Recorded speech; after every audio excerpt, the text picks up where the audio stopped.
आज हम बात करेंगे ऐसी खबर की जो भारतीय राजनीति की सारी बेशर्मी, सारे पाखंड, सारी अवसरवादिता को आईना दिखा रही है। एक ऐसी खबर की जो चीख चीख कर बताती है कि कांग्रेस पार्टी और उसके युवराज राहुल गांधी कितना ज्यादा गिर चुके हैं, कितने छोटे हो चुके हैं, कितने ढोंगी और अवसरवादी हो चुके हैं। दोस्तों, राहुल गांधी अयोध्या राम मंदिर के दौरे पर जाने वाले हैं। वो राहुल गांधी जिनका पूरा इतिहास, इनका पूरा राजनीतिक इतिहास राम विरोधी रहा है, सनातन विरोधी रहा है, हिंदू विरोधी रहा है, जिन्होंने सुप्रीम कोर्ट में रामलला के खिलाफ पूरी फौज उतार दी थी, जिन्होंने भगवान राम को काल्पनिक बताया था, जिन्होंने हिंदुओं को हिंसक कहा, भगवाधारियों को आतंकी कहा, जिन्होंने प्राण प्रतिष्ठा के निमंत्रण को ठुकरा दिया, वही राहुल गांधी अब अयोध्या जा रहे हैं रामलला के सामने नाक रगड़ने,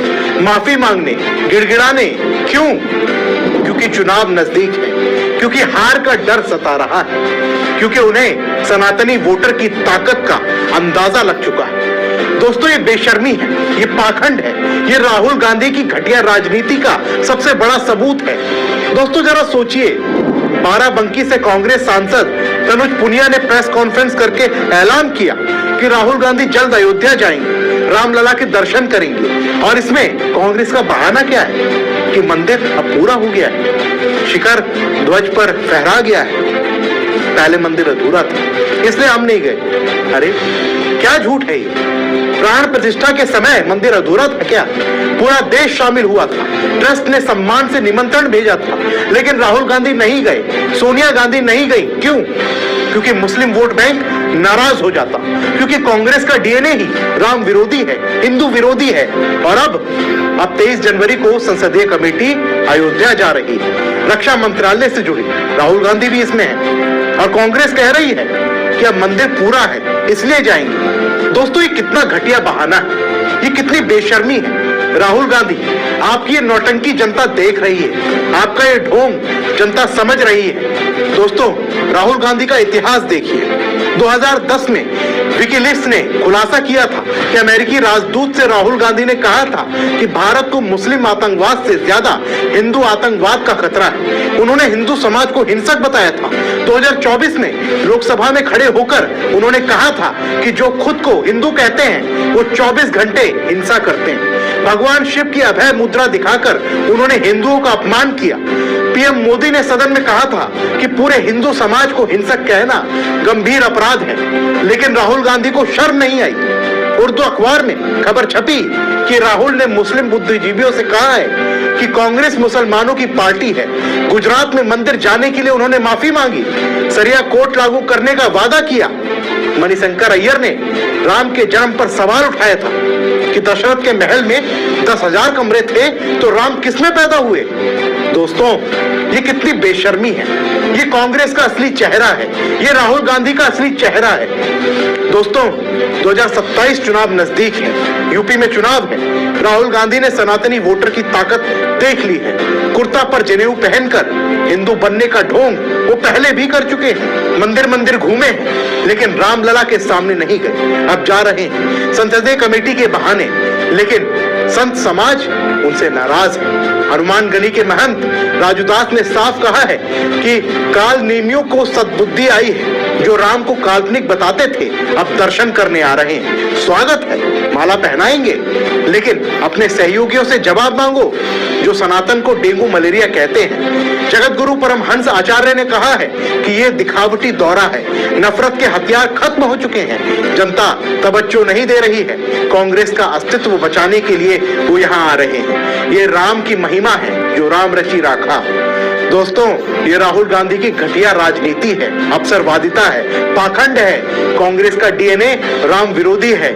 सुप्रीम कोर्ट में रामलला के खिलाफ उन्होंने लड़ाई लड़ी, अब सरेंडर कर रहे हैं। राहुल गांधी, आप बेनकाब हो चुके हैं। उनकी नियत जनता समझ रही है, उनकी टाइमिंग जनता देख रही है। ये हार का डर है, सनातनी ताकत का डर है, लेकिन जनता माफ नहीं करेगी। राहुल गांधी, आपकी ये नौटंकी अब चलने वाली नहीं है। दोस्तों, राहुल गांधी की बेशर्मी, कांग्रेस का पाखंड सब बेनकाब हो चुका है। आप क्या सोचते हैं, राहुल का दौरा जो है वो दिखावा है या सच है? कमेंट बॉक्स में हमें जरूर बताइए।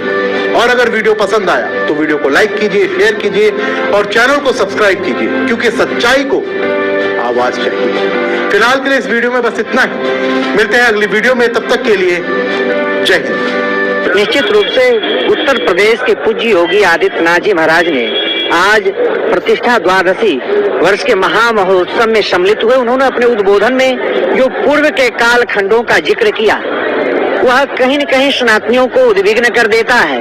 उत्तर भारत की जो है आजादी के 2014 के बाद, आजादी तो 1949 में 47 में हुआ ही, लेकिन भारत की अभिव्यक्ति की आजादी 2014 के बाद हुआ।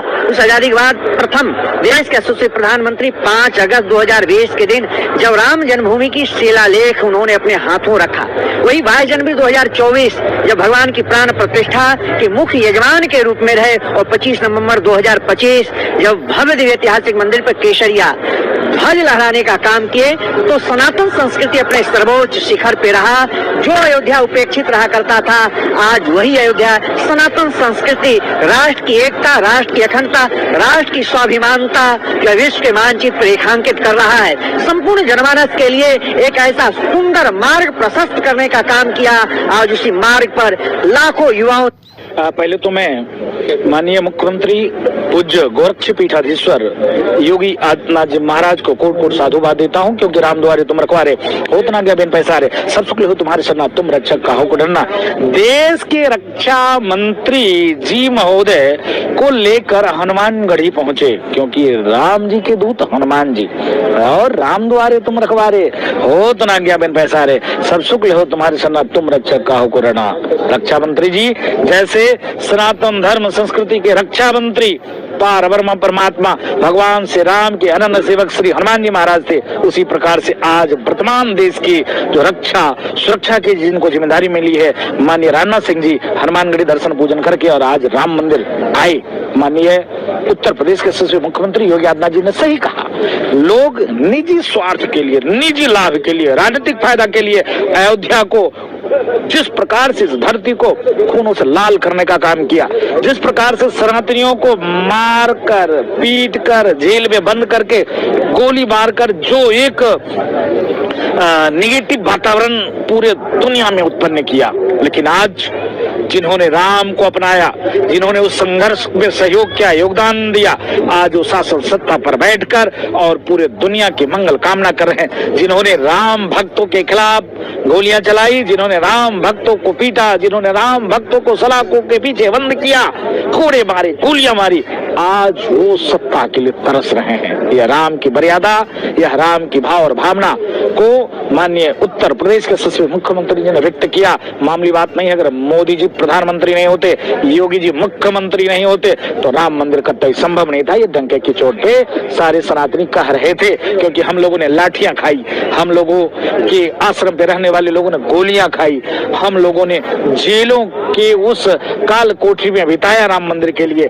आज सामने में ही जब राम मंदिर पर भगवा ध्वज लहर रहा था मोदी जी के नेतृत्व में, माननीय संघ प्रमुख मोहन भागवत जी और योगी जी के नेतृत्व में, तब मन प्रसन्न हो रहा था, लग रहा था कि वाकई में राम भक्तों की प्राणों की आहुति आज सार्थक सिद्ध हो रहा है। देखिए, फिर मैं कहता हूं, मानवता की सुरक्षा की गारंटी सनातन संस्कृति, दुनिया के सभी संस्कृति की सुरक्षा की गारंटी हिंदू, और पूरे दुनिया में जितने रिलीजन हैं उसका केंद्र बिंदु सनातन और हिंदू, इसकी रक्षा होता रहेगा, पूरे दुनिया की संस्कृति बची रहेगी। इसका प्रत्यक्ष उदाहरण मैं देना चाहता हूं। इस्लामिक कंट्री 58, क्या जैन, क्या सिख, क्या बौद्ध, क्या पारसी, क्या यहूदी, क्या ईसाई, क्या हैं वो? नहीं है, वहाँ सिर्फ इस्लाम को ही मानने वाले हैं। लेकिन हिंदुस्तान में देखो, जहाँ विविध भाषाओं के लोग, जहाँ हर मतांतर पंथ का लोग, फिर भी यहाँ हर समुदाय के, हर संप्रदाय के लोग हैं। उनकी हर जगह पूजा पद्धति की व्यवस्था, उनके तीर्थ स्थल और उनके अनुष्ठान, पूजा विधि की हर जगह उपलब्ध है। लेकिन अन्य कंट्री में ऐसा नहीं है। इसके नाते मानवता की सुरक्षा की गारंटी हिंदुस्तान और सनातन और हिंदू। VK News।